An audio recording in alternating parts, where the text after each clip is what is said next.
好，今日拍片教個網友解決沖完水異響嘅問題。嗱，呢套 Wokka 原裝啦，原裝波曲原裝落水。咁其實我認為咧原裝係冇問題嘅，我裝嘅8、9成原裝咧都係 OK 嘅。我呢套咧差唔多用咗7年啦，都未壞。咁雖然佢 Wokka 有大細水啦，但係其實下邊個浮波咧可以將細水嘅咧較多啲嘅，較翻多啲。咁我自己中意啦，波曲啦，佢離滿水即係 overflow 滿水口走嗰個位咧，大約較低10mm 啦，即係3分多少少啦，先至滿水咧，咁啊最好噶啦。咁啊睇下異響嘅情況咯喎。沖完水之後，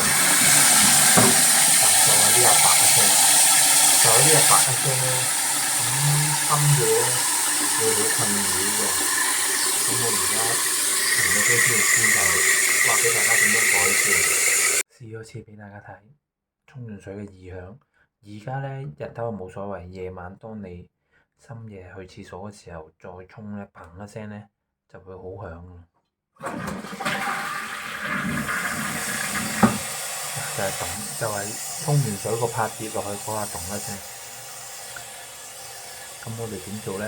嗱，喺淘寶買就呢啲電動沖水輕觸式，最簡單。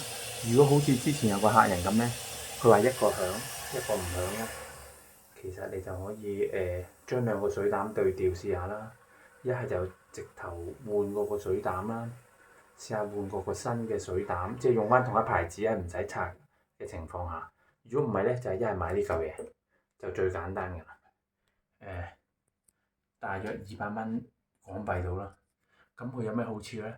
佢沖水輕觸式啦，唔係輕觸式啊，sorry，感應式。咁仲有咧，有啲情況下咧唔夠水咧，其實咧佢慢慢緩衝㗎，比我哋用手撳嘅情況下咧，佢又會落多啲水㗎。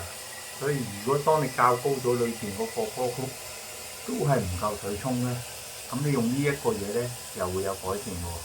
咁嗱，我沖一次俾大家睇下佢條芯點樣緩降落去。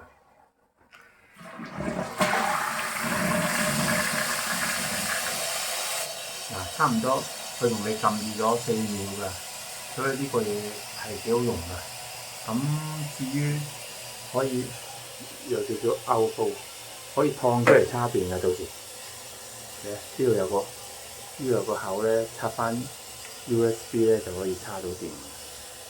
好，呢邊整短啲，就係咁先。